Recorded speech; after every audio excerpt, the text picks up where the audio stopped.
Hola otra vez a todo el mundo. Hoy estamos aquí para retomar un poco la entrevista del otro día, que la dejamos a medias por falta de tiempo. Nos dedicaremos otra vez a hablar sobre nutrición y lipedema. Y tenemos otra vez aquí a Paula Avellaneda de Centro Aleris y a Rubén Murcia de ICNS. ¿Qué tal, chicos?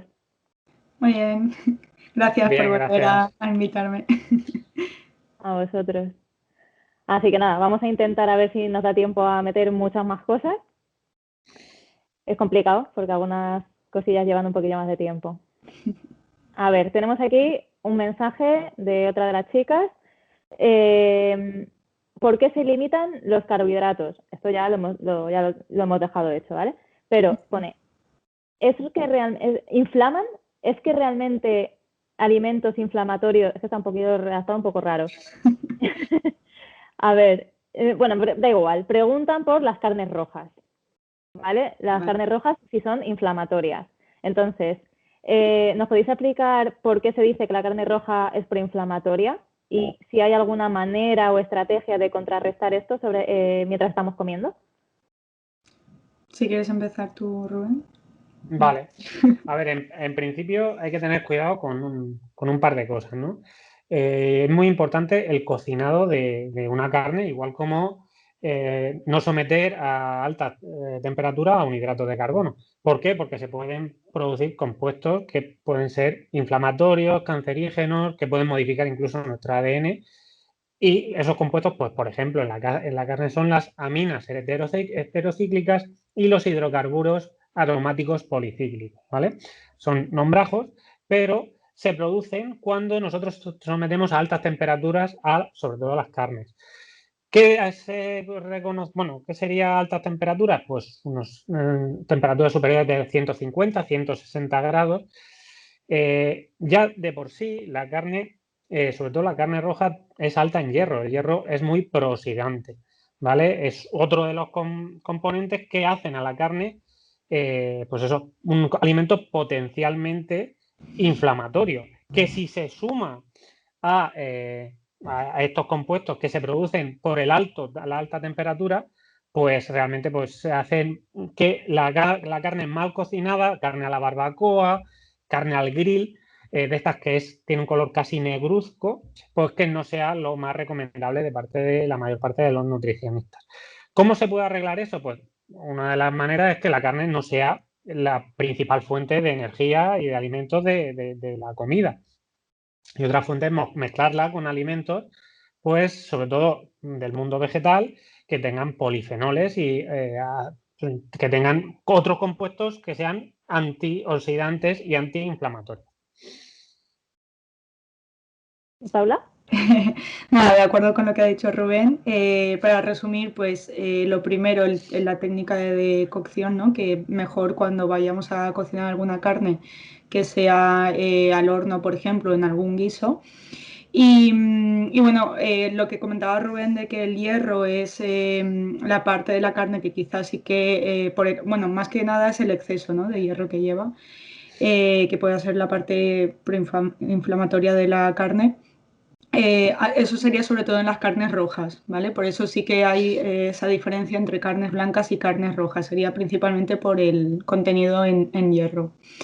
Y bueno, y lo último que comentaba Rubén, de acompañarlo con verduras, con hortalizas, y si no, incluso después tomar una fruta, va a ayudar un poco a contrarrestar ese daño oxidativo que puede tener la carne. Incluso se ha visto que, por ejemplo, con el aguacate también se puede contrarrestar. Y por Sí, por ejemplo, se ejemplo, podría... Sí, se perdona. me había pasado a decir que hay algunos minerales que compiten con otros en la absorción. Pues, por ejemplo, el calcio Sí. compite con el hierro, o sea que, por ejemplo, tomar un lácteo o un alimento rico en calcio también podría ser una buena estrategia. El café también inhibe el café, el té, e incluso las legumbres también inhiben la absorción del hierro. Sobre todo el problema no es el hierro noemo, ¿vale? El que encontramos en el reino vegetal y en el huevo y en los lácteos. Ese no es problema porque endógenamente el cuerpo lo coge en función de sus necesidades. Pero el hierro hemo no lo podemos regular bien. O sea que, aunque no sea la mayor parte del hierro que aportan las carnes o los pescados, es un hierro que se absorbe muy, muy, muy bien, demasiado bien. Y puede haber una sobrecarga de hierro. Sobre todo es más peligroso esta sobrecarga en personas pues, que tienen genéticamente como hemocromatosis, problemas que al final hace que ese hierro sea muy problemático porque va a hacer que la grasa de tu cuerpo se distribuya de manera patológica. Vas a tener, a pesar de estar delgado, pues, por ejemplo, vas a tener hiperglucemia, vas a tener diabetes prácticamente, etcétera, etcétera. Pero bueno, ya os digo que hay maneras que el dietista nutricionista o el dietista os puede ayudar a, si tenéis este problema de exceso de hierro, a regularlo. Y, por ejemplo, me salto un poquillo lo que teníamos previsto antes, pero con el tema del hierro, de la suplementación con hierro, que nosotras en concreto, cuando estamos ya preparándonos para la cirugía, algunos médicos pues, nos mandan hierro y muchas veces las chicas empiezan a tomar el hierro bastante pronto, con bastante antelación, y continúan tomándolo durante bastante tiempo. Entonces yo me pregunto ¿cómo de bueno es esto? Porque realmente si tú no tienes un déficit de hierro, ¿hasta qué punto es bueno que nosotras estemos suplementándonos con el hierro ese que nosotras nos pensamos que es bueno para nosotras, si a lo mejor tener una analítica en la que tengamos ese déficit, ¿no? Claro, realmente lo mejor es no suplementarte porque sí, ¿no? Que sea siempre por algún motivo, o bien porque en la analítica te sale bajito y por tanto necesitas esa suplementación de hierro para remontar, ¿no? Porque si no, sí que es verdad que con alimentación es muy complicado y prácticamente imposible si tienes un déficit de hierro remontarlo solamente con alimentación. Entonces, en esos casos sí que es necesaria la suplementación. En el caso que dices que es previa a una cirugía, muchas veces sí que se hace también pensando en la posible sangre, ¿no? Que se pueda perder en la cirugía. Entonces se hace por eso, por prevención, pero siempre cuando esté recetado y no tomarlo porque sí, porque es lo que estábamos comentando, que hay casos que puede ser incluso contraproducente el tomar más hierro del necesario. Ajá, vale. A ver, vamos a otro tema también relacionado con la inflamación. Sobre los aceites de semillas en el cocinado, como por ejemplo el aceite de girasol. Si nos podéis decir si tiene ese efecto proinflamatorio también. Rubén. Vale, sin problema. A ver, yo creo que yo distinguiría siempre entre aceites de semillas virgen y aceites de semillas refinados, ¿vale? Porque muchas veces industrialmente, al final, lo que pasa con este tipo de aceite es que se somete a altas temperaturas para que no huela mal o para eliminar ciertas sustancias que pueden ser no muy atrayentes al consumidor, y este refinado va a ocasionar sustancias que son problemáticas para la salud humana, ¿vale? En general, un aceite virgen, independientemente de qué semilla provenga, pues va a tener virtudes. Es cierto que dependiendo de si es más... si las cadenas del aceite de la grasa son más largas, y son, en vez de ser, por ejemplo, monoinsaturadas, que son las del aceite de oliva, son poliinsaturadas, según los ácidos grasos, se van a oxidar más antes o menos antes. O sea, por ejemplo, van a aguantar más altas temperaturas, como es una fritura, o van a aguantarlo peor y van a producir sustancias químicas no deseadas. ¿De acuerdo? O sea que los aceites que tienen alta concentración de ácidos grasos poliinsaturados, como los de semillas, que tienen mucho, por ejemplo, ácido linoleico, esos pueden ser más problemáticos que otros aceites, por ejemplo, como el que solemos utilizar y solemos recomendar, como el aceite de oliva virgen. No quiere decir que sean malos estos aceites vírgenes. Incluso en frío, para utilizarlo con ensalada, pues podrían ser bastante saludables.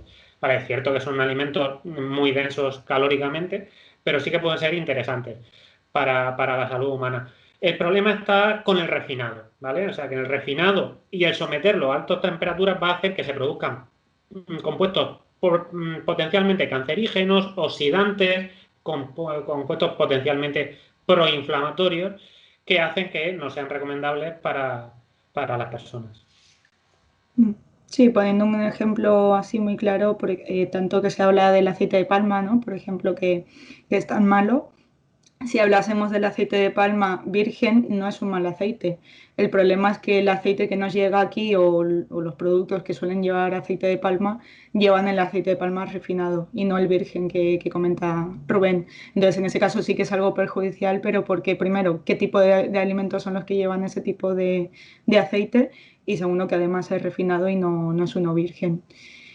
Luego, además, con el tema de aceites y el que sean proinflamatorios, se habla mucho también del ratio, ¿no?, que se consiga de omega 6 y omega 3. Por ejemplo, los aceites de semillas normalmente sí que contienen más omega 6 y aquí lo ideal es, o sea, tener buen ratio es el consumir más alimentos con omega 3 y no tantos de omega 6, ¿no? Entonces no quiere decir que sea algo malo que tomes un aceite de girasol y más aún si es alto oleico, pero sí que luego igual hay que aumentar más el consumo o tenerlo más en cuenta de alimentos que sean ricos en omega 3. Vale, pues pasamos a otra pregunta. A ver, nos dicen, yo tengo un poco de duda con el tema lácteos, como siempre. ¿Cuáles se pueden tomar, cuáles no? Si es malo tomar caseína y batidos de proteína para nosotras, porque vienen del suero de la leche. Entonces, ahora yo os pregunto, vamos a hablar de suplementos, un poquillo. Entonces, el primer suplemento, ¿qué tal, como veis, la proteína de suero? No sé si hacéis alguna diferenciación entre caseína, whey. Paula, si quieres empezar. A ver, en cuanto a la whey, por ejemplo, que es suero lácteo, depende al final para qué lo utilices. Es decir, es algo que perfectamente se puede incluir en la alimentación y no hay problema, pero no tiene por qué ser algo imprescindible en la alimentación. Sirve para aumentar un poco el contenido proteico de la dieta. Se suele utilizar, pues, bueno, por diferentes motivos, ya sea deportivo o por, muchas veces incluso yo lo utilizo, por ejemplo, si en alguna persona quiere aumentar la ingesta calórica, si quiere subir de peso, y entonces sí que viene muy bien el incluir la whey para aumentar la cantidad de proteína. Pero eso, que no tiene por qué ser algo perjudicial, en este caso hablando en lipedema, y se podría utilizar perfectamente. De todas formas, si no se quisiera utilizar ese tipo de suplemento, están también los de origen vegetal y, por ejemplo, tenemos de guisantes, de soja, aunque luego hablaremos de la soja, pero bueno, que también se pueden utilizar otras opciones. Ajá. ¿Rubén? Sí, más o menos totalmente de acuerdo con lo que ha dicho Paula, ¿no?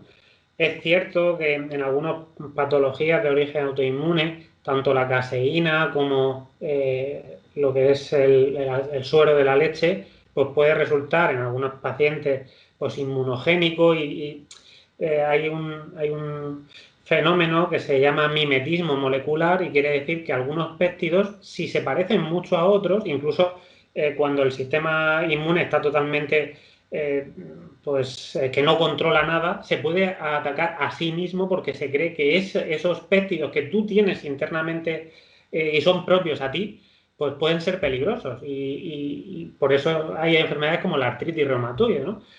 Puede pasar igualmente, pero realmente en lipedema pues no hay nada que se sepa que este tipo de proteína o este otro pues puede ser contraindicado para en general todas las personas que tengan lipedema. Es cierto que habrá casos de intolerancia a la lactosa, habrá alergia a las proteínas de la leche, pero en general no podemos desaconsejar a todas las personas con lipedema pues tomar cualquier tipo de lácteo. Ajá. Vale, ¿y no es mejor la whey que la caseína, por ejemplo, o es indistinto? Yo lo que sí que es cierto que en Es algunos que hay muchas chicas libros que o tienen bastante algunas... miedo a la caseína, os lo digo. Sí, La lo que caseína. sí que es cierto en algunos manuales de nutrición que he leído, que lo que es la proteína de la cabra o la proteína de la leche de cabra, me refería a la leche de oveja, que para los niños con alergia a proteína de la vaca o con intolerancia con algún tipo de proteína de la leche de vaca, pues pueden ser más recomendables, aunque muchas veces dicen, bueno, directamente si tienes alergias a las proteínas de la leche de vaca, quitarle todo. Pero algunos sí que nombran a la proteína de la leche Sí, de cabra. eso es lo que hablábamos en la otra entrevista. En la primera parte estuvimos hablando de Sí. las proteínas. Sí. Ujú. Paula, ¿vas a decir algo? No, nada. Estaba esperando a que acabara Rubén.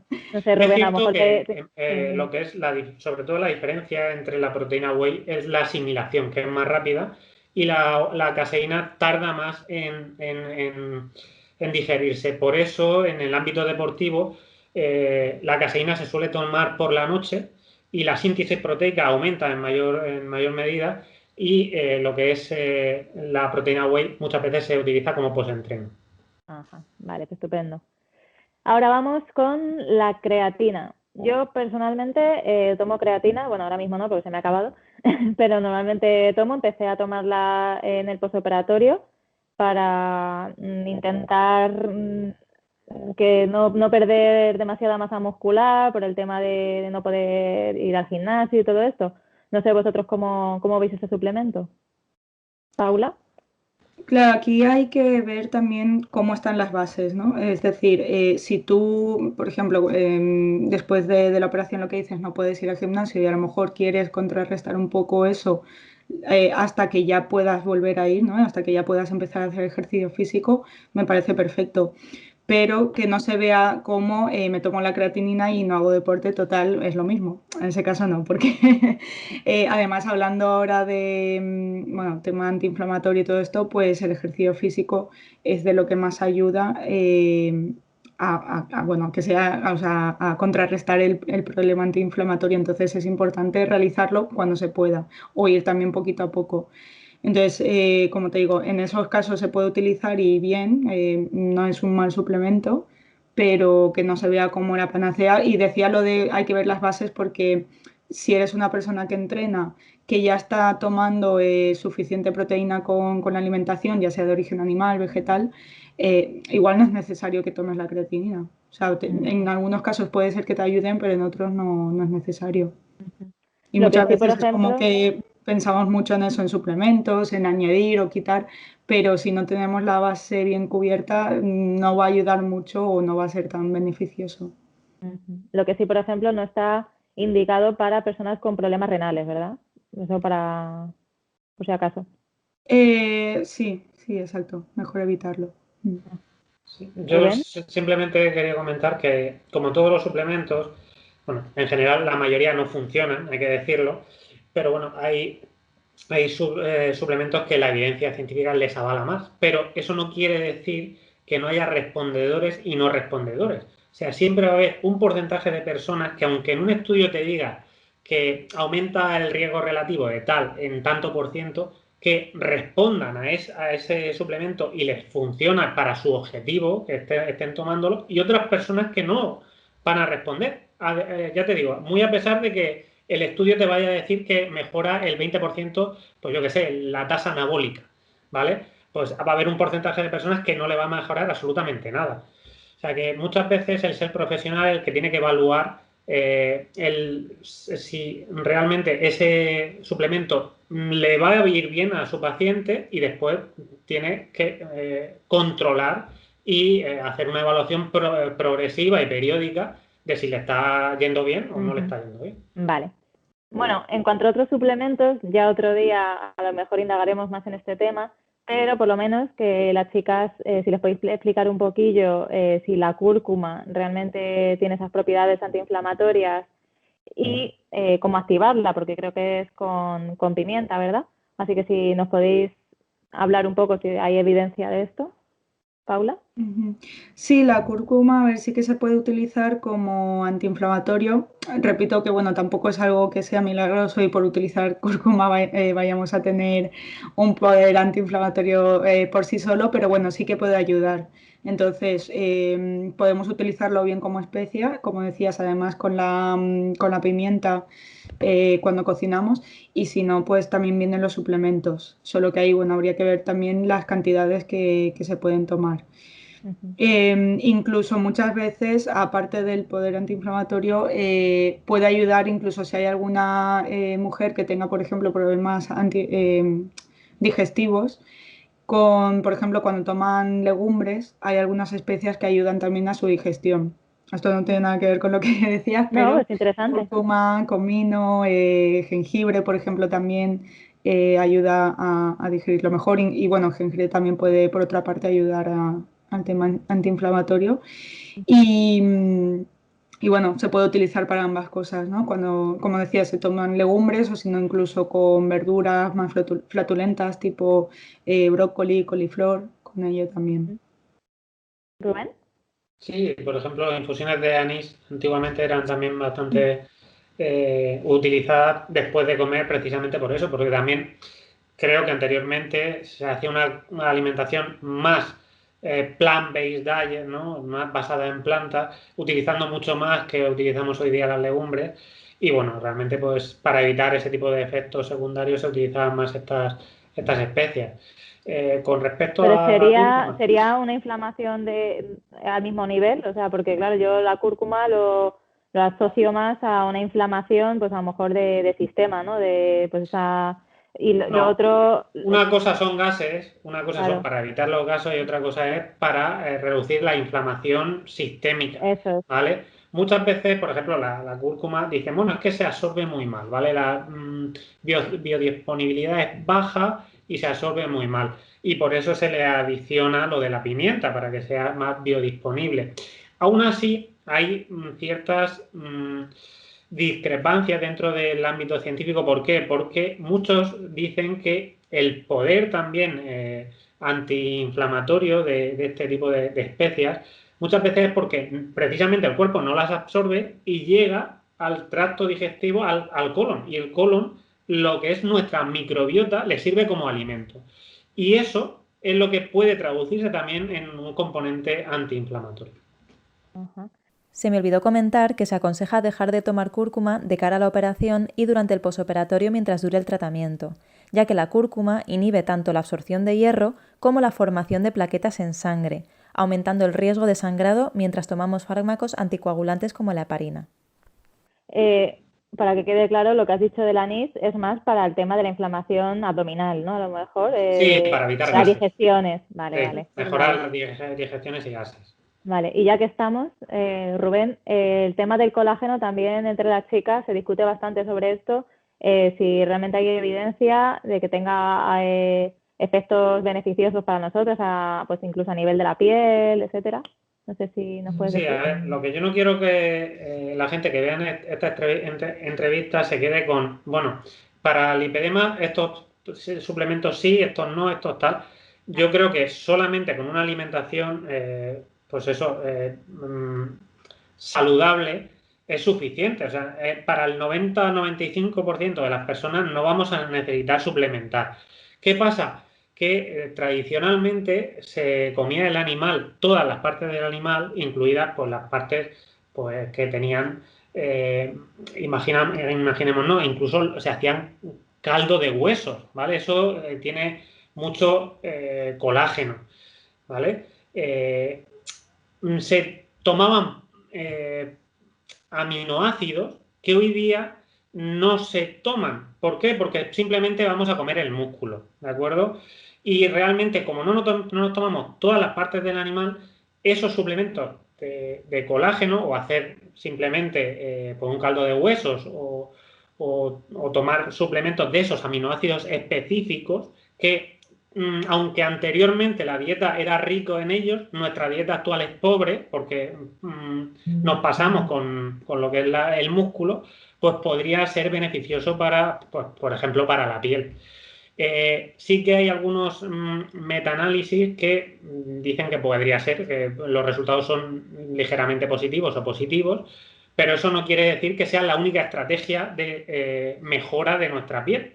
Como hemos dicho, estos otros aminoácidos también se encuentran en alimentos, ¿vale? O sea que podríamos decir, bueno, si el filete de ternera es muy rico en metionina, pues por ejemplo, vamos a utilizar, pues eso, pues unas legumbres que son pobres en metionina y así lo equilibramos un poco más, ¿vale? Y, por ejemplo, ¿es necesario tomar vitamina C para que el colágeno, para ver los beneficios del colágeno? Es necesario tomar vitamina C siempre, porque es un agente esencial, es una vitamina y necesitamos un mínimo al día. ¿Es positivo para el colágeno? Sí, es positivo, pero no necesitamos que esa vitamina C sea de un suplemento exógeno. podemos perfectamente tomarlo con las frutas o con las verduras. Claro, eso iba a decir que sí que es necesaria la vitamina C, pero a través de la alimentación, ¿no? Si estamos tomando frutas, verduras, no es necesario suplementarse con ella. Vale. A ver, vamos a otra cosilla. ¿Nos podéis decir un poco si hay beneficios o contraindicaciones del café? Porque, bueno, en una entrevista que vi, bueno, hay algunas personas que lo desaconsejan para el lipedema, incluso también he escuchado la cafeína como que es mala también para la grasa, para la celulitis incluso. Entonces, no sé. Luego, por otra parte, he escuchado beneficios. No sé si nos podéis aclarar esto un poco. A ver, si hablamos de en qué puede perjudicar el café, simplemente te diría en la absorción de ciertos nutrientes. Por ejemplo, antes que hablábamos del hierro, pues si estás tomando un suplemento de hierro y te lo tomas junto al café, ahí sí que seguramente no lo vas a absorber completamente. Entonces, en ese caso sí que es perjudicial. Si además ese café, por ejemplo, lo estás tomando con legumbres, pues pasaría lo mismo, que no estás absorbiendo el hierro u otras vitaminas. Y pasa incluso con medicamentos o suplementos que tomemos de forma exógena, pues dificulta su absorción. En concreto para el lipedema o para el tema de las grasas, pues más bien todo lo contrario. El café sí que ayuda mucho. Bueno, ayuda, quiero decir que tiene más bien propiedades beneficiosas, aunque depende mucho también de la tolerancia que tenga cada persona. Siempre se habla de personas que metabolizan mejor la cafeína y las personas que la metabolizan peor y puede ser más perjudicial, sobre todo los problemas más que del café, de la cafeína. También me gustaría preguntaros sobre la soja, si es proinflamatoria y qué pensáis sobre eso que se dice de que las isoflavonas funcionan como estrógenos y que nos pueden perjudicar. Y, sobre todo, ¿a qué personas no recomendaríais el uso de soja? ¿Rubén? Pues, a ver, yo distinguiría, por un lado, lo que es la población infantil que tenga problemas de tiroides, los niños. ¿Por qué? Porque se sabe que existe interacción entre la leche de fórmula de soja para bebés y la levotiroxina, ¿no? Lo que es el Eutirox. Incluso con dosis muy altas de levotiroxina, los niños no mejoraban, o algunos bebés no mejoraban, hasta que no se les cambió el tipo de fórmula.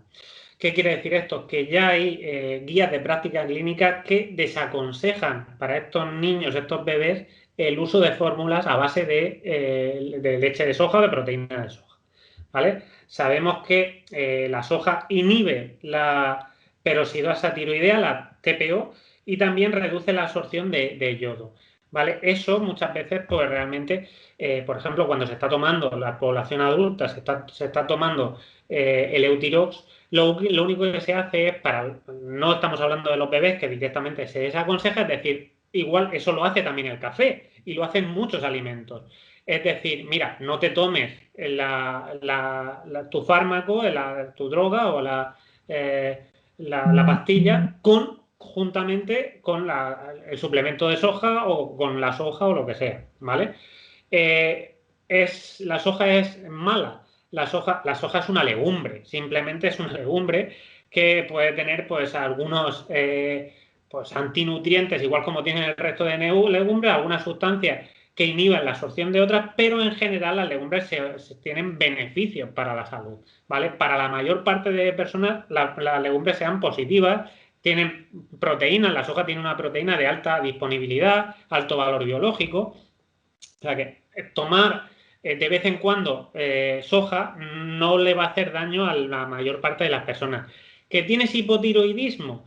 Pues tendrás que llevar ciertas precauciones, ¿vale? Que seguramente tu dietista, nutricionista te las hará llegar. Pero si no abusamos brutalmente de suplementos de soja o de proteína de soja o lo que sea, en general, si la tomamos como un alimento normal de la dieta, en general para el resto de la población no es un alimento peligroso, ni proinflamatorio, ni nada por el estilo. ¿Paula? Sí, totalmente de acuerdo con Rubén. Casos donde hay que evitarla, más que evitarla es lo que decía Rubén, es evitar el tomarla junto al Eutirox, pero si separamos su toma en unas 3-4 horas, no hay problema. Aún así, o sea, estoy hablando de personas con hipotiroidismo. De todas formas, no abusar de ella, pero vamos, que si una persona vegetariana toma, o no vegetariana, toma soja 3 veces a la semana, por ejemplo, y lo hace alejada de la toma de este suplemento, no tendría ningún problema. Y luego que funcionen como estrógenos, a ver, sí que tiene o sea, un componente que tiene una función parecida, pero ello no quiere decir que sea malo, realmente. Entonces, es más, muchas veces se utilizan isoflavonas de soja, por ejemplo, para personas con menopausia. Y por eso digo que hay ciertos casos que puede ir bien, aunque ahí es un suplemento que está como más aislado, pero no quiere decir que sea malo para la población general. ¿Qué pensáis también sobre la avena? ¿Los granos enteros tienen propiedades antiinflamatorias? ¿Paula? Propiedades antiinflamatorias. A ver, con la avena sí que, sobre todo si estamos hablando de los copos de avena, es importante o bien cocinarla, ¿vale? O bien ponerla en remojo, que esto se llama activarla. Realmente es también para quitarle un poco los compuestos, los antinutrientes que tiene. Entonces, además, hay mucha gente que no la tolera bien. O sea, aquí sí que hablaríamos de tener malas digestiones si la toma cruda. Entonces, si hacen esas precauciones de o bien ponerla en remojo o cocinarla bien, no habría problema. Pero bueno, la avena al final es un cereal más y o sea, no tiene nada tampoco perjudicial, a mi entender. ¿Rubén? Sí, en los estudios que se han hecho, los metaanálisis de ensayos aleatorizados, pues por ejemplo, si demuestran componentes positivos para la diabetes, mejorando lo que es la homeostasis de la glucosa, mejorando también la glucosa basal y los betaglucanos de la avena también pueden tener componentes que mejoren el sistema inmune, además de ser una fibra fermentable que en general pues, es alimento bueno para nuestras bacterias. Vale. En cuanto a la hiperpermeabilidad intestinal, este es un tema que nos vuelve locas, porque hay algunas personas, algunos médicos que lo relacionan con el lipedema y que podría llegar a ser la causa del lipedema o el desencadenante.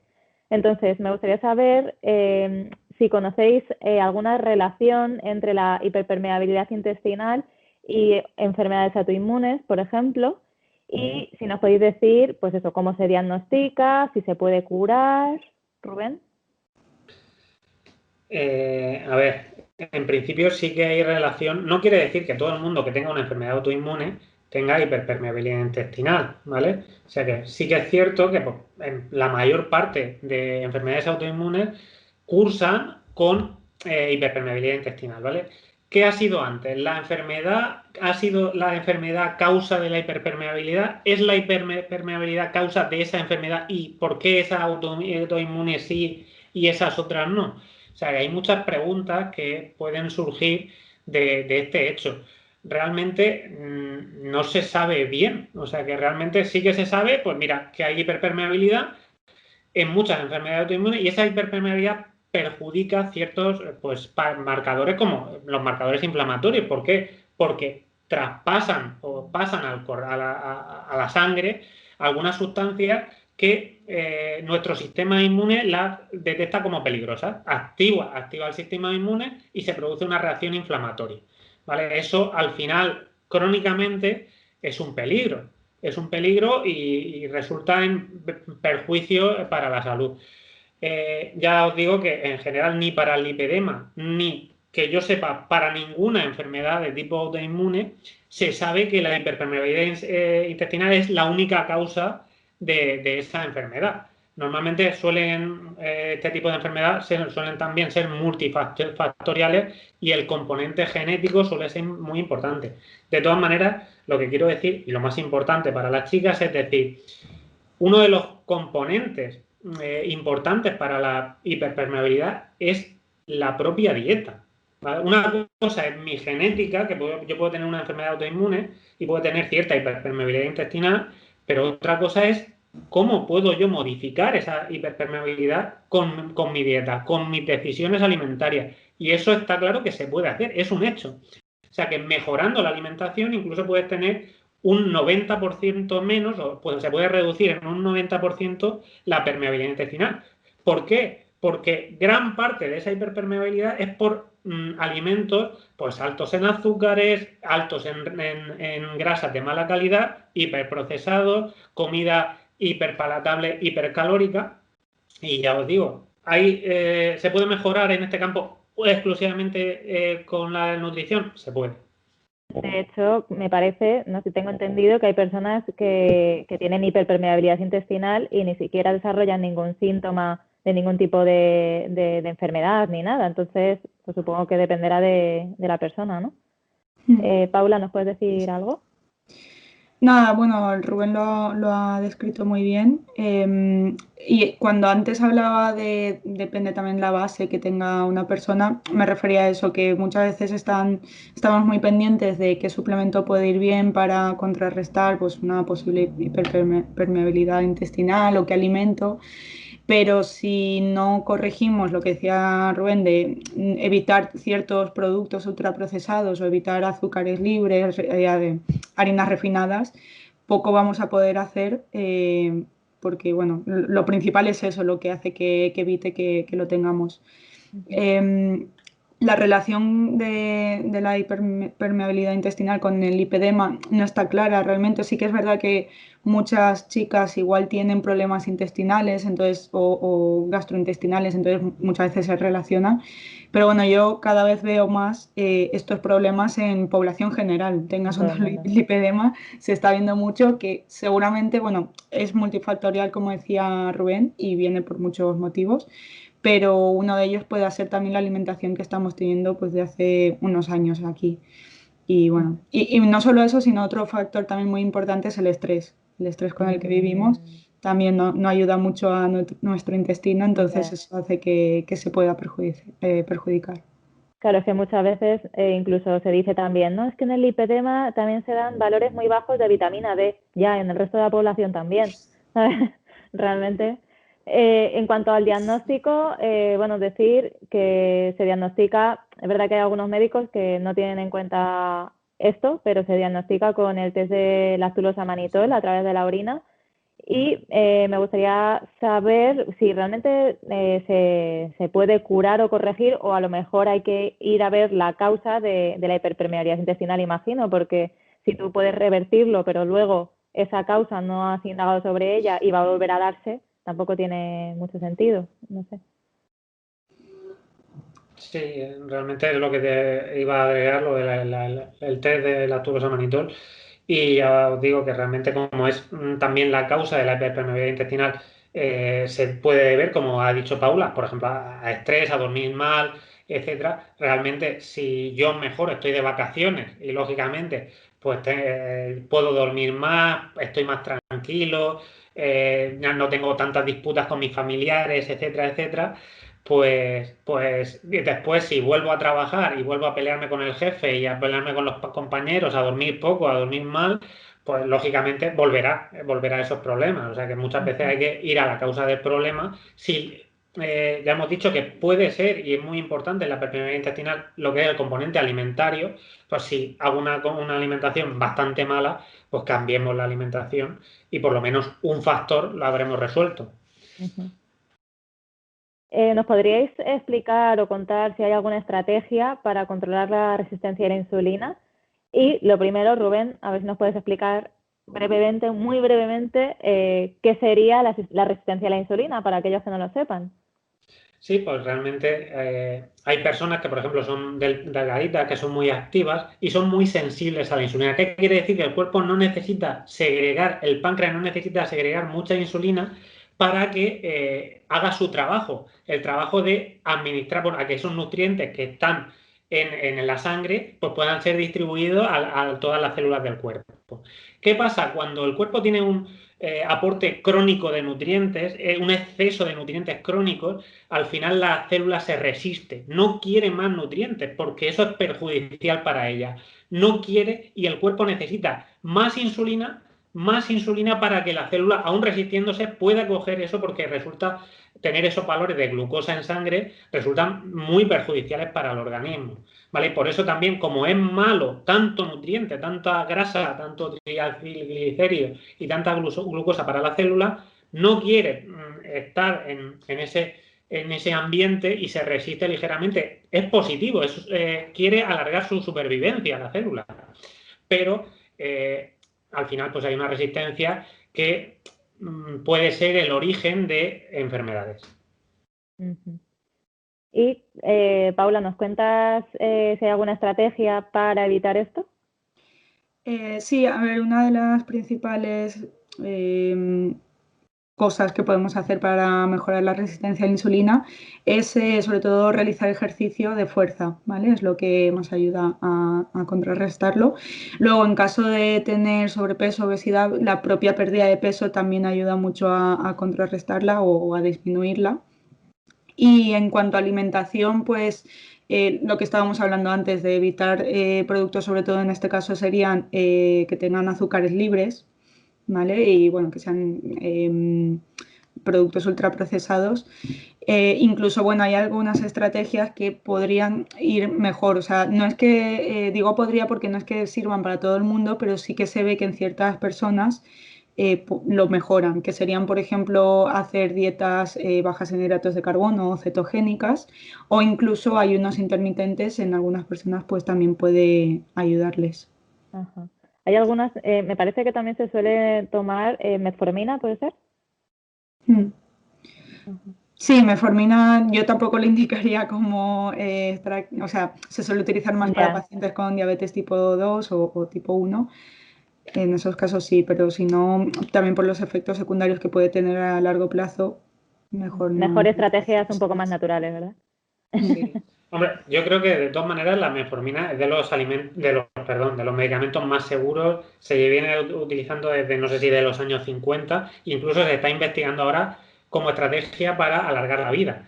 No quiere decir que nosotros podamos prescribir la metformina. Nosotros somos dietistas nutricionistas, eso son cosas de los médicos.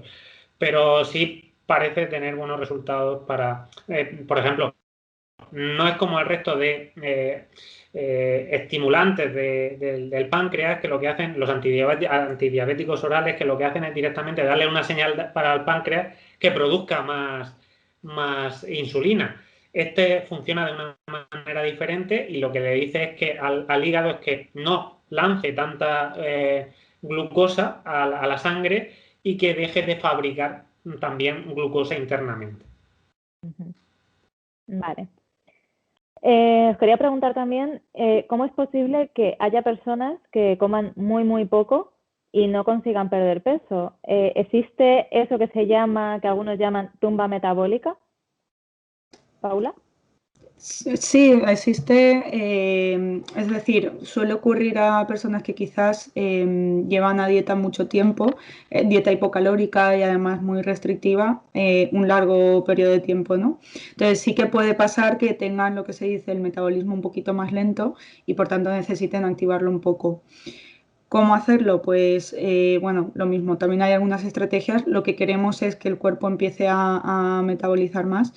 Y por tanto, pues lo mismo que decía antes, el ejercicio físico ayuda. Y luego hay estrategias como, por ejemplo, hacer un ciclado de hidratos de carbono, que quiere decir que tenemos, por ejemplo, una dieta normocalórica o puede ser hipocalórica. Y en ciertos días concretos aumentamos la carga de hidratos de carbono y a la vez aprovechamos ese día también para hacer mayor ejercicio físico. Entonces eso sí que puede ayudar un poco a aumentarlo. Sobre todo si se viene de este estado, ¿no?, que decía de una dieta hipocalórica durante mucho tiempo, claro, lo importante será pues aumentar las calorías ahí y si no queremos subir mucho de peso, si lo acompañamos de ejercicio físico mejor. Rubén, ¿por qué sucede esto? ¿Qué pasa? Que el cuerpo, imagino que se acostumbra a tener esos niveles y claro, imagino que lo que pretende el cuerpo es intentar no gastar y para estar en modo supervivencia, digo yo. No sé si nos puedes decir algo más. No, simplemente que el cuerpo algunas veces funciona como un termostato, ¿no? O sea que imaginémonos Cuando el termo de la ducha pues pierde agua caliente porque estamos duchándonos, se reduce la temperatura y eso se detecta. Nuestro hipotálamo detecta esa pérdida de grasa, igual como esa pérdida de calor la detecta el termo. Y hasta que no recuperamos esa grasa, dejamos de gastar la energía que gastábamos antes, ¿vale? O sea que realmente vamos a gastar siempre, sí o sí, menos energía. Y tendremos que vivir con ello. O sea que no gasta la misma energía una persona que tiene un IMC de 45, que tiene una obesidad mórbida, que una persona que tiene un IMC de 22, que tiene un normopeso. Y eso es importante. El problema es que muchas veces tenemos que, los profesionales, intentar evitar desde niños la obesidad.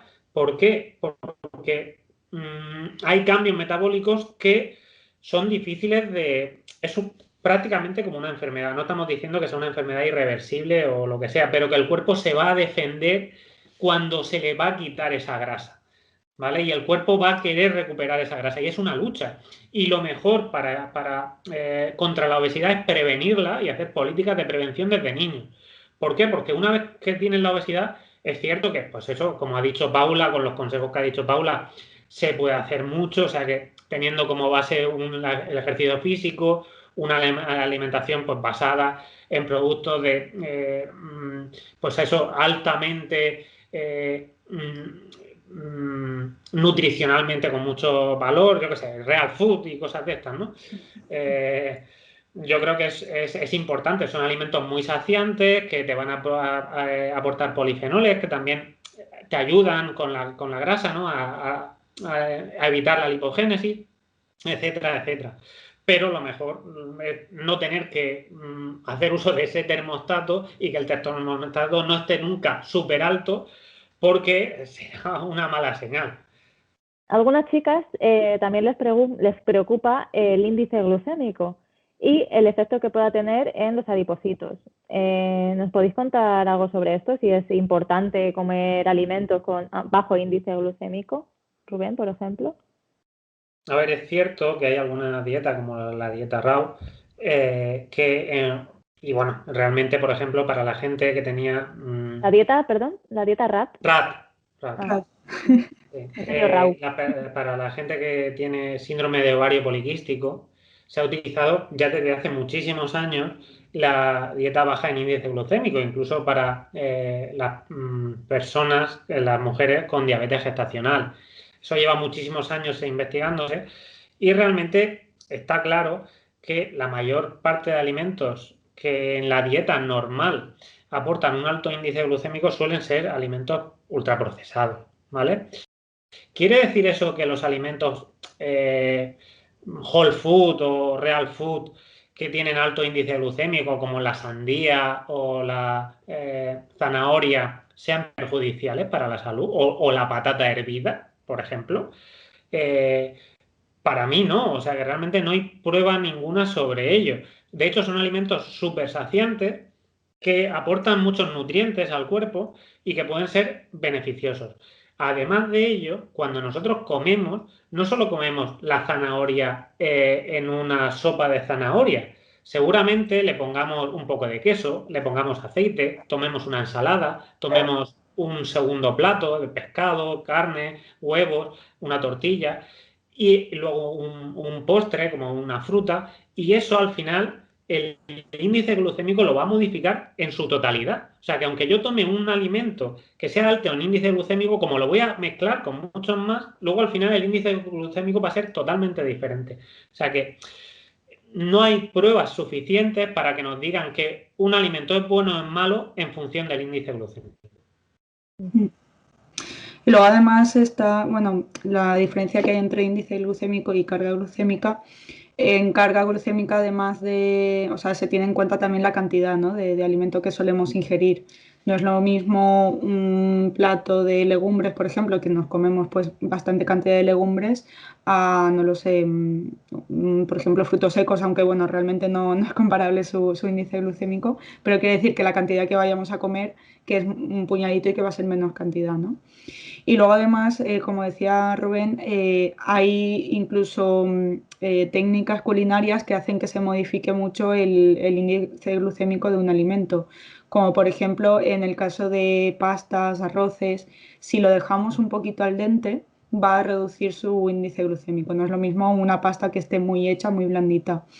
Y luego, si lo acompañamos de alimentos ricos en grasas o en proteínas, bueno, esto sí que tiene más que ver con la propia absorción que tenemos de ciertos azúcares, pero vamos a hacer que el vaciado gástrico sea más lento y por tanto que no sea igual que tomemos, por ejemplo, una pasta blanca a secas que la tomemos con aceite de oliva o con algo de proteína que vaya a hacer que su absorción sea menor.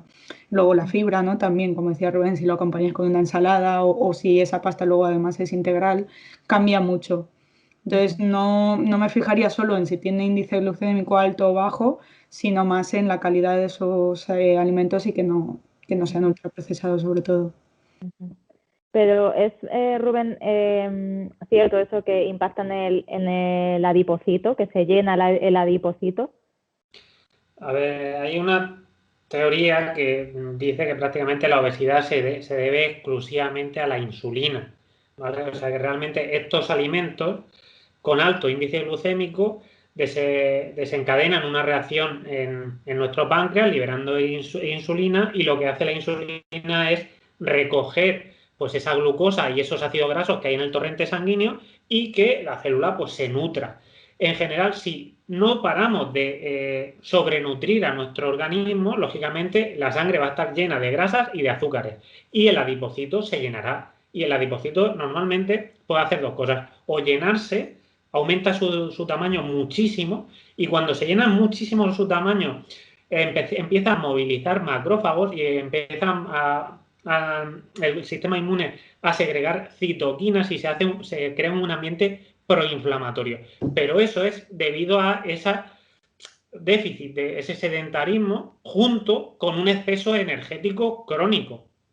No es porque coma un alimento con alto índice glucémico. Vale, estupendo.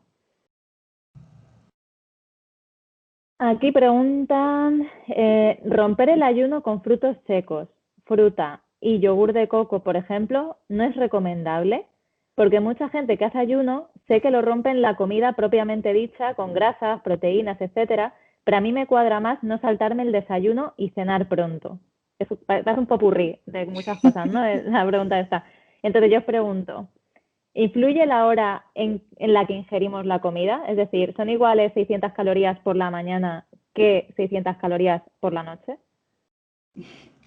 A ver, primero con lo que estaba diciendo del ayuno intermitente, que en verdad son como dos preguntas separadas.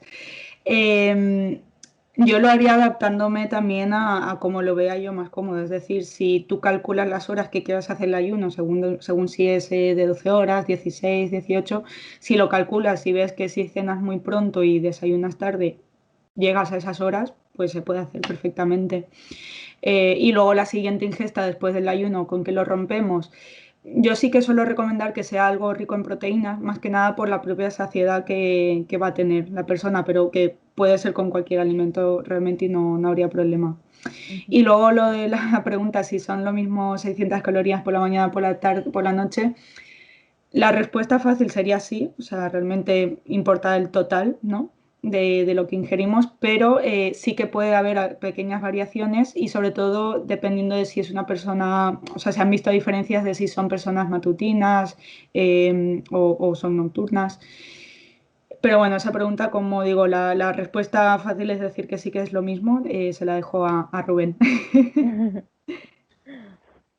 Pues a ver, yo creo que tiene razón Paula en el decir que no podemos decir que todo el mundo va a responder igual ante una ingesta, sea por la mañana o sea por la noche. ¿Qué es lo que vemos en los estudios? Es que la mayor parte de las personas responden de una manera diferente y no son tan lipogénica, o sea, que realmente no se absorbe tanta grasa, o sea, o si queremos perder grasa, sería mejor distribuir las calorías más en la parte de por la mañana, a la hora de comer, más que darnos las grandes comidas por la noche antes de ir a dormir, ¿vale? O sea, lo que se ve es que el metabolismo de esas calorías es muy diferente si se hace por la mañana que si se hace por la noche. Eso es lo que se ve en los estudios. Luego, persona a persona va a ser diferente, porque yo, por ejemplo, me he hecho un análisis en cronobiología, en un estudio de Marta Garolet, y realmente para mí era justo lo contrario.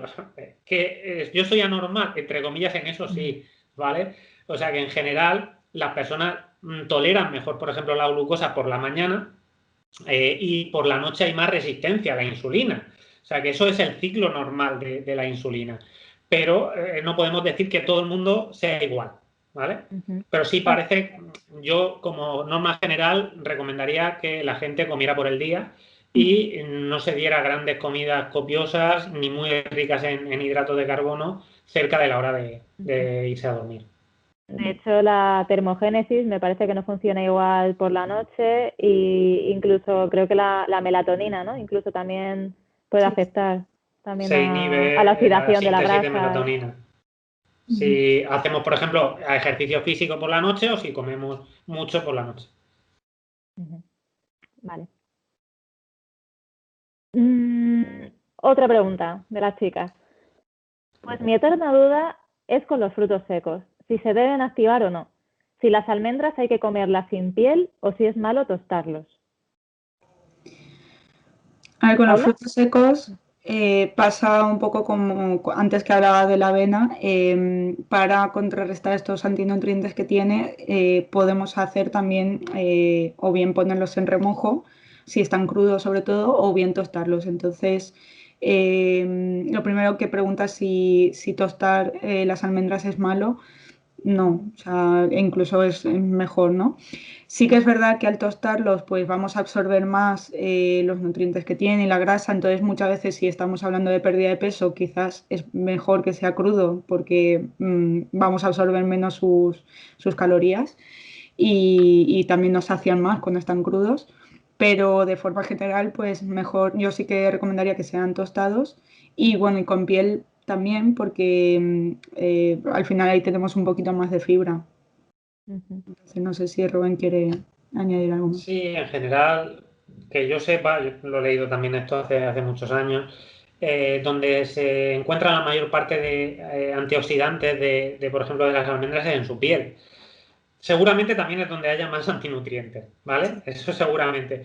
Pero, por otro lado, esos componentes bioactivos, yo creo que en la mayor parte, igual como en las frutas, se encuentran muchas veces en la piel. Lo único que a lo mejor en algunas ocasiones se dice que si no es una fruta, pues por los fungicidas, pesticidas, etcétera, se deseche, pero si no, se debería, o sea, se instaría a la población a que también coma esa piel. En los frutos secos pasa lo mismo. Simplemente añadir a lo que ha dicho muy bien Paula, que lo del activado con el remojo no está tan claro como parece ser, ¿no? O sea, hay un par de estudios que no se ven muchos beneficios al dejarlo, entre comillas, a remojo esos algunos tipos de frutos secos. Como se esperaba, ¿vale? Se esperaba que se redujeran los antinutrientes, se mejorara la absorción y no pasó lo que se suponía que tenía que pasar en los estudios, incluso la digestibilidad fue peor en alguno de ellos. Nos preguntan también por aquí, ¿qué alternativa hay a una dieta cetogénica para perder peso? Yo no puedo hacerla porque me brota con fuerza la psoriasis. Entonces, a ver, bueno, eso lo pregunto después. Decidme si queréis. A ver, alternativa muchas. Claro. Cualquier dieta que te lleve al final, sea por una causa o por otra, te lleve a que sea hipocalórica, va a servir, ¿no? Ya sea, como hemos hablado antes, baja en hidrato de carbono, incluso bajas en grasas. Al final todas, paleo, que hagamos el ayuno intermitente, dietas basadas en plantas, pues todas estas sí que te pueden llevar a una pérdida de peso, pero porque se está consiguiendo una reducción calórica. Entonces, estrategias existen muchas.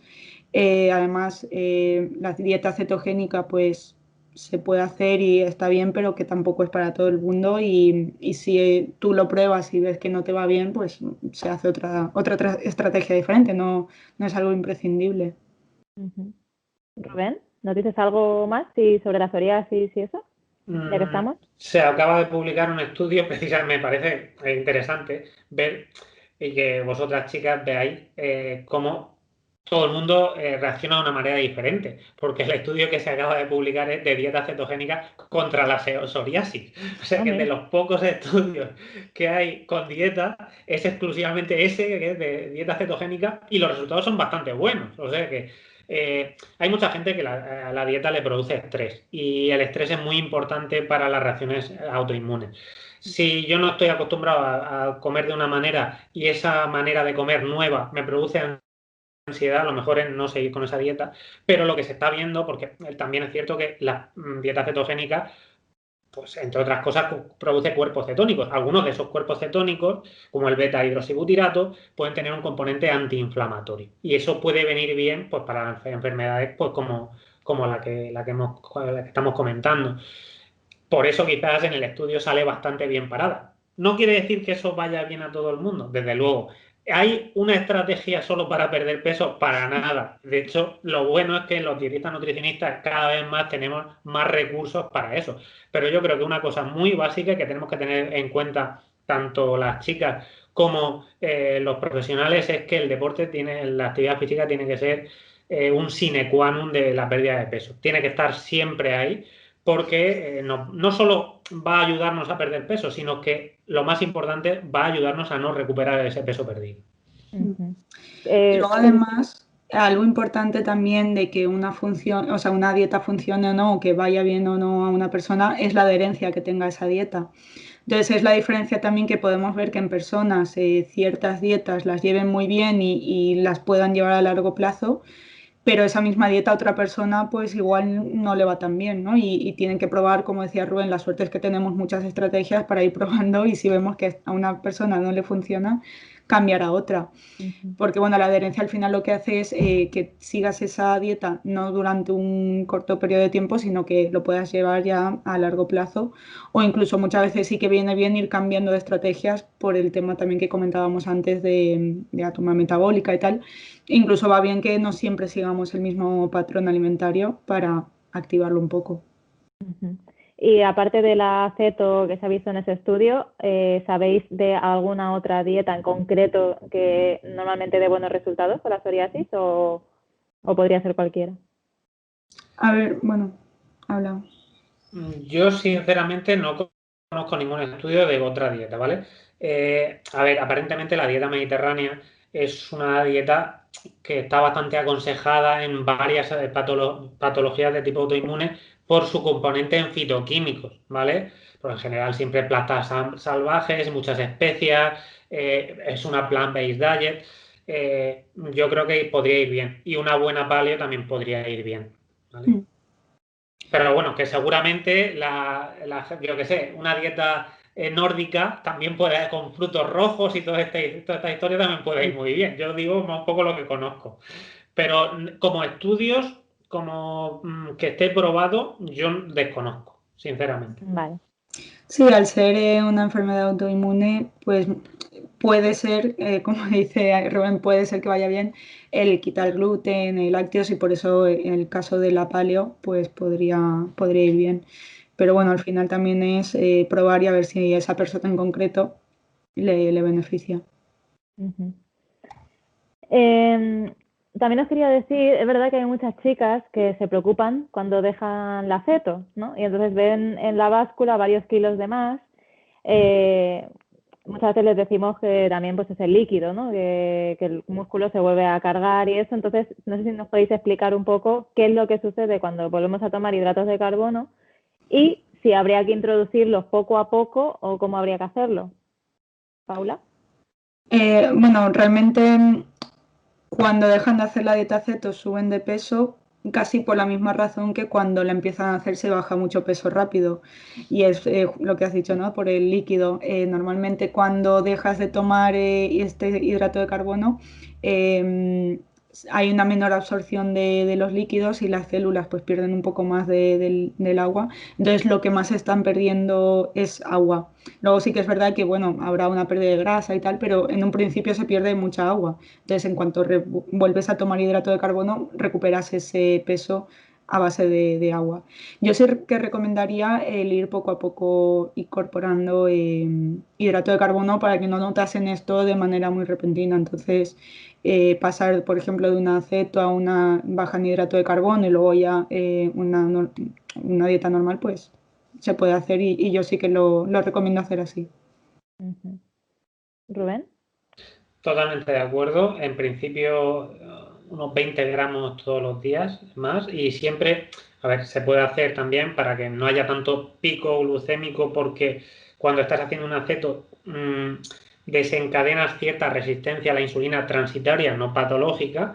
Pues si nosotros, por ejemplo, en la comida ponemos primero lo que son las verduras o las ensaladas, después la proteína y dejamos para el final la parte de almidones, por ejemplo, o fruta, pues sería mejor para mejorar esa curva glucémica que progresivamente, cuando ya entremos poco a poco en una dieta pues, mediterránea normal, pues al final pues se va a perder esa intolerancia a la glucosa, esa resistencia a la insulina que hay porque el cuerpo destina esa poca glucosa que hay al cerebro. ¿Y que serían como mucho 2 kilos o así, más o menos? ¿O? Yo que no sé si Paula piensa igual que yo creo que hay una obsesión de mirar a los kilos Claro, es que y las ni chicas 2 ni enseguida se 4 porque agobian. eso depende del glucógeno y depende de Claro. muchos factores. A lo mejor lo mismo son 600 gramos que lo mismo son 6 kilos. O sea que realmente hay mucha variación y realmente yo mejor me enfocaría en lo que es la mejora de la composición corporal, olvidándome totalmente y absolutamente de la báscula. A ver, en nuestro caso con lipedema es complicado hacer ese salto de fe, ¿no? Y ese ejercicio de pensar, ¿no? ¿Qué es líquido? ¿Sabes? Entonces, es verdad que si nos dice, pues más o menos puede ser en torno a tanto, para que más o menos te quedes tranquilo y sepas que de un día para otro no puedes ganar 2 kilos de grasa, por así Eso es decirlo. totalmente imposible. Sí, Pero bueno, Paula, si quieres puntualízame. No, lo que has dicho, Rubén, que lo malo también que muchas veces pasa por redes sociales son las comparaciones, ¿no? Que una persona dice, pues he subido tanto, no, yo menos, pero bueno, vosotras mismas os conoceréis bien y sabréis que no todos los días son iguales y que un día puede ser un poquito más, otro menos y es que es algo, pero sí que normalmente no es de grasa lo que ves ahí en la báscula, como decía Rubén, 2 kilos subirlo en un día de grasa es prácticamente imposible. Bueno, es imposible. Luego hay otras personas que dudan todavía de la seguridad del aceto. Entonces, no sé si nos podríais explicar súper brevemente sobre la cetoacidosis, que es de lo que más se suele hablar, y si realmente es una dieta segura. Rubén. Hombre, la cetoacidosis siempre se va a dar si tu páncreas no funciona bien, si no puede producir insulina, igual que se dan problemas con la glucosa, que serían hiperglucemias, y esas son peligrosas para la vida, pues también no se puede regular los cuerpos cetónicos. Y por eso puede haber esa concentración tan elevada de cuerpos cetónicos que también son tóxicas para la salud humana y para la vida. Lógicamente, si tu páncreas funciona bien, pues no hay ese problema, porque tu páncreas, cuando tu cuerpo detecte que hay una alta concentración de cuerpos cetónicos, va a secretar insulina y eso va a hacer que se reduzca esa concentración de cuerpos cetónicos. No va a haber ningún problema en personas sanas. Con personas diabéticas ya habrá que llevar más cuidado. Ya eso es cosa de profesionales, lógicamente, tanto del endocrino como del dietista nutricionista que atienda a los diabéticos. Vale. ¿Algo que añadir, Paula? Nada, simplemente eso, que sí que es una dieta segura, que hay veces que se tiene miedo con ello. Y es lo que dice Rubén, si tienes diabetes tipo 1, pues igual sí que sería controlarlo mucho y que igual no es buena idea hacerlo, pero en población general pues se puede hacer perfectamente, que no no es algo malo. Vale. Os quería preguntar una opinión personal.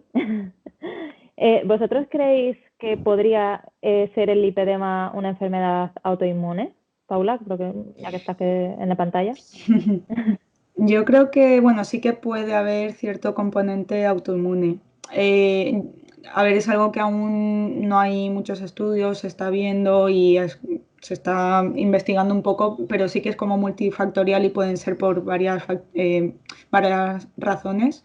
Pero bueno, un componente autoinmune yo creo que sí que hay. Y nada, bueno, si quieres comentar tú Rubén, porque... No te tengo paso ni una idea. pregunta. Te paso una pregunta, Paula, Sí. antes de ir con Rubén.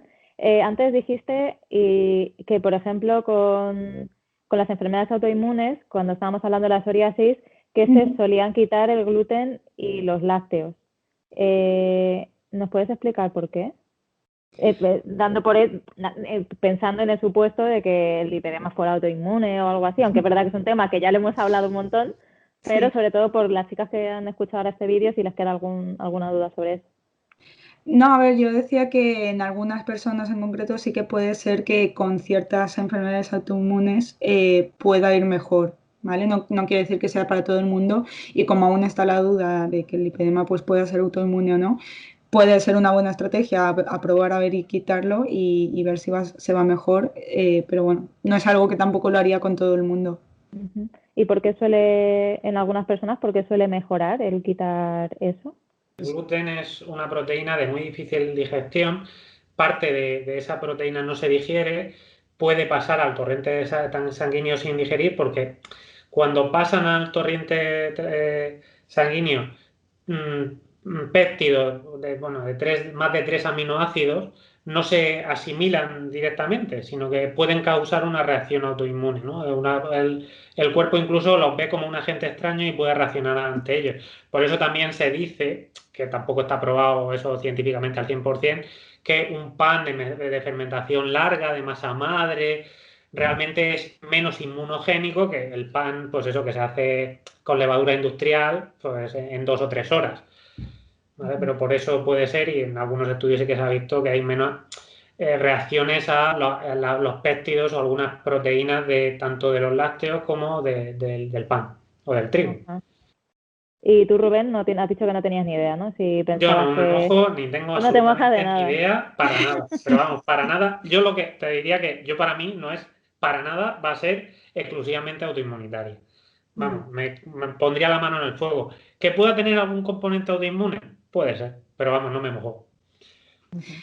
Sí. Vale. Y luego además sí que en muchas mujeres igual se empieza, o sea, se desarrolla cuando hay algún cambio hormonal. O sea, esto sí que, hablando de que pueden haber muchas razones, ¿no? Pero muchas mujeres igual es cuando empieza la menopausia o en el momento del cambio de pubertad, cuando empiezan a tener su primera menstruación. Entonces ahí también hay un componente que es mucho de las hormonas, ¿no? De las propias hormonas. Totalmente. Lo que sí me gustaría terminar es con una pregunta que nos hace una compi que nos dice ¿qué cojones podemos comer? ¿Y con qué evidencia se cuenta? ¿Paula? Me gusta mucho la pregunta porque refleja mucho al final el lío, ¿no? que tenemos con tanta información también que hay en internet de unas cosas sí que hay que comerlas, otras no, eliminar, quitar. Entonces es normal que tengas el lío de, bueno, ¿qué como, no? Como decía antes, pues lo importante, no me centraría solamente en la alimentación, sino en muchos otros factores, el que haga una buena actividad física, que tenga un correcto descanso, que el estrés, bueno, es algo que tampoco podemos controlar muchas veces, porque si tenemos estrés por el trabajo, pues tampoco lo vamos a dejar, ¿no? Entonces también hay veces que es complicado, sí que es verdad que, bueno, hay profesionales de psicología que nos pueden ayudar a gestionarlo. Pero eso, que sería más un cómputo de todo, más que solamente la alimentación. Y luego en concreto de la alimentación, pues lo primero, tener una dieta más basada en verduras, en hortalizas, frutas Y luego, bueno, sí que es importante también que incluyamos alimentos ricos en proteína. Y no me preocuparía tanto en lo que decíamos antes de si un suplemento lo incorporo o no, si no tengo estas bases ya establecidas. Entonces eso lo diría luego. ¿Con qué evidencia se cuenta? Pues en lipedemas que hay un poco de todo, hay popurrí. Entonces, desgraciadamente así de...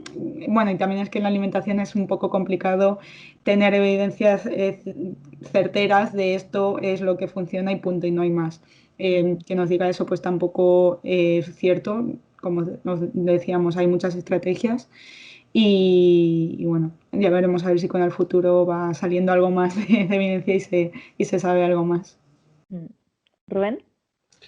Muy de acuerdo con Paula, verdad, prácticamente en todo, no puntualizarle apenas en nada, simplemente que acaba de salir un estudio de dieta cetogénica y lipedema, en principio positivo, y poca cosa más. Hay divulgadores que dicen que más importante que lo que comemos es lo que no comemos.